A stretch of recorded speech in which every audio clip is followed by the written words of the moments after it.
We really want to bring an action platformer and to respect from the beginning the DNA of this brand. Of course, this new entry could be super modern, super fresh. And I think this is the reunion of those two things. Our expertise in platforming games and our strong desire to be sure that this is a true Prince of Persia game. Combat system, acrobatic, puzzle, narration. So we knew that because of our experience on Rayman, that we can bring such kind of experience in 2D, but the core experience is a Prince of Persia game.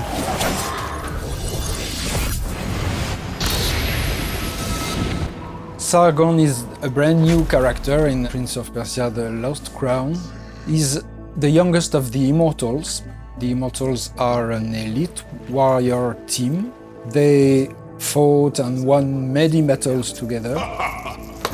Let's go then. We don't embody the prince. The prince is the one we have to rescue. That's one of the different surprises that you will encounter in The Lost Crown. The Mount Kaf, which is the place where the adventure takes place, there's a curse. Time seems to be mixed up, doesn't follow anymore its natural flow. The story that one character will live will be different in terms of timeline than the story of his friend. So sometimes the consequences and the causes are mixed up.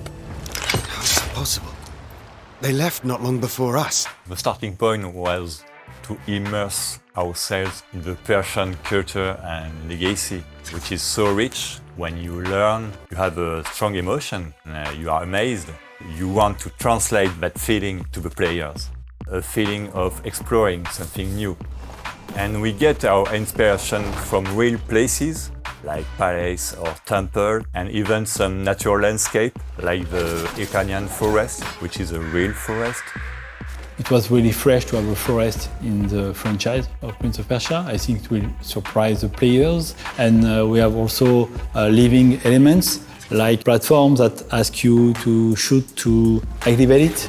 We think that for Prince of Persia it's very important to have demanding platforming. We have level designers that are very expert of platforming because they worked on Rayman and things like that. And we also try to have gameplay elements that are unique. So like the bells, you have to shoot to reveal platform. When you create this kind of gameplay element, we have a lot of ideas, so you understand that you could do a navigation puzzle, you could do very tricky platforming, and even you could use it in combat. If you have enemies on it, you just have to shoot the bell and let the enemy fall in the spike, things like that. I think the strength of our game is that we have characters that is really easy to handle, so we can easily mix combat and platforming. I like to compare everything that is tied to platforming and combat to a music partition. I see a half and quarter and whole everywhere. And that was something that we use a lot for the platforming and combat. You know, the sense of rhythm. Freedom and creativity was the term that were defining the combat system. Everything is tied to a Sargon personality.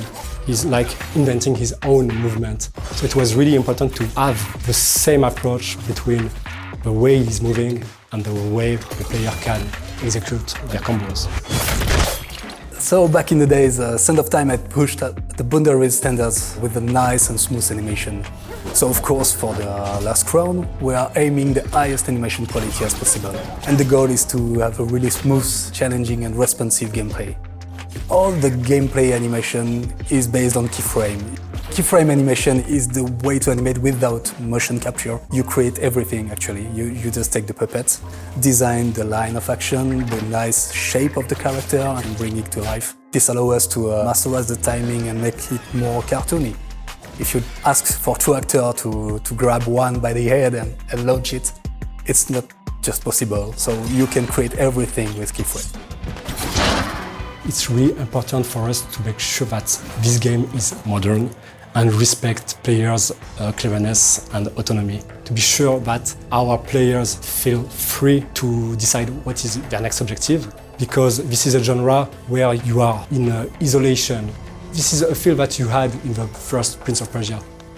So it's very important to always give information to players. Sometimes it's obvious, like big gating and the big landmarks. Sometimes it's been more subtle. It lets the player discover the consistency of the world and how everything is connected.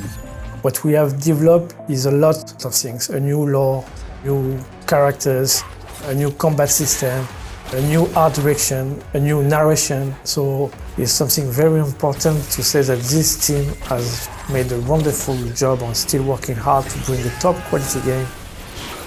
Very important to talk about them.